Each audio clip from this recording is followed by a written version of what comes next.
जी महाराज ने जब निराश व्यास जी महाराज को देखा तो बोल पड़े, पाराशर्य महाभाग भवतः कच्चिदात्मना परितुष्यति शारीर आत्मा मानस एव वा।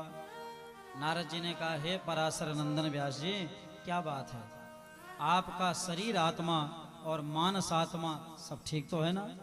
शरीर से और मन से ठीक है ना आप?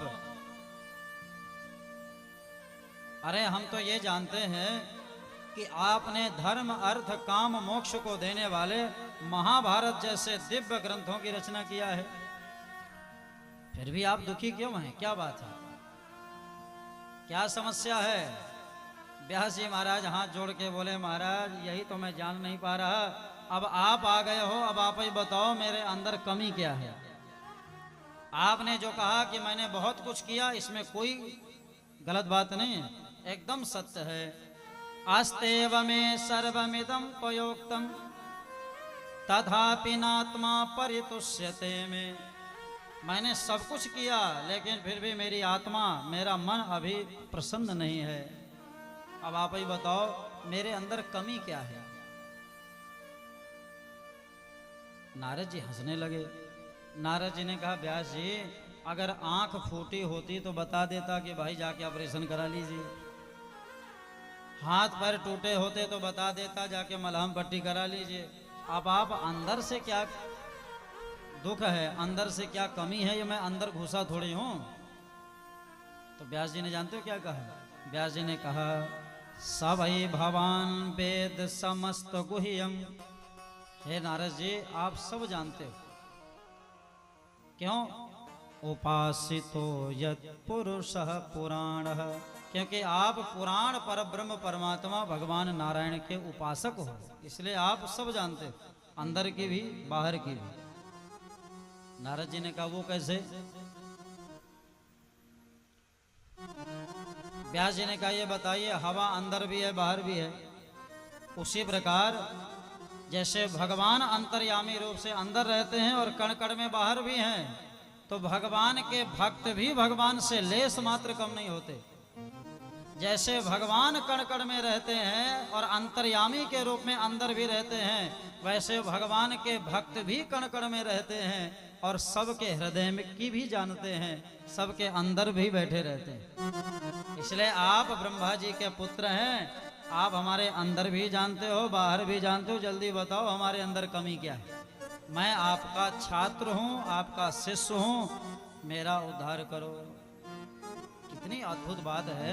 व्यास जी कह रहे हैं, परावरे ब्रह्मणि धर्मतो व्रतई स्नातश्च में न्यून मलम विचक्षु।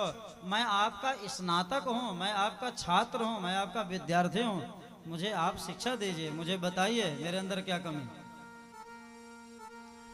इससे हमें क्या शिक्षा लेना चाहिए?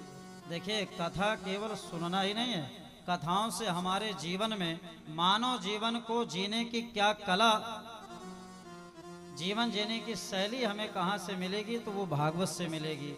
जीवन तो मिल गया लेकिन जीवन जीने की शैली हमें नहीं पता। आज हम लोग क्यों रो रहे हैं? आज जब कोई विद्वान ब्राह्मण संत महात्मा या गुरुदेव भगवान जब हमारे पास आते हैं तो हमें उनके सामने ये हाथ जोड़ना चाहिए कि गुरुजी बताओ हमारे परिवार में अभी कमी क्या है, अभी हमारे अंदर न्यूनता क्या है, अभी हमें करना क्या है। लेकिन सबसे बड़ा दुर्भाग्य का विषय यह है कि चाहे वो आप हो या व्यासपीठ में बैठे हम हो, हम भी तो रो ही रहे हैं, वही गलती हम लोग भी कर रहे हैं, भले कितना ज्ञान दे रहे हो। पर उपदेश सकल बहु तेरे, उपदेश तो सब देते हैं लेकिन पालन कोई कोई करता है। बोलो जय सिया राम। आज अगर कोई विद्वान महात्मा हमारे पास आ जाए तो हम ये नहीं पूछते हमारे अंदर कमी क्या। महाराज जानते हो आज ही हमारे बेटा की नौकरी लगी है।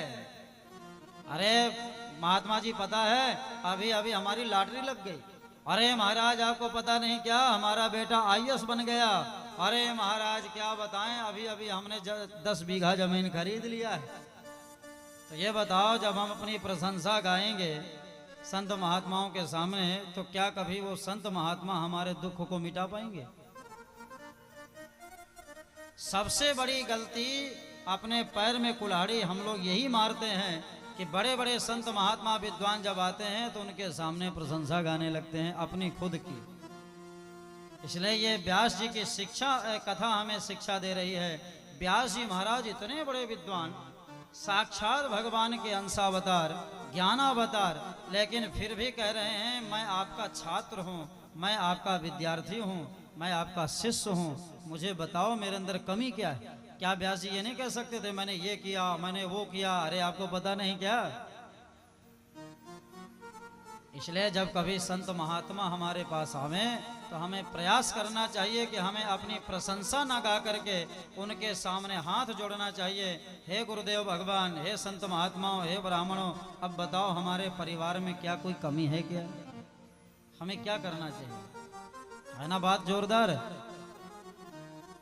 और जब तक ये जीवन में नहीं आएगा तब तक हम आप सब रोते ही रह जाएंगे, इसमें कोई संशय नहीं है।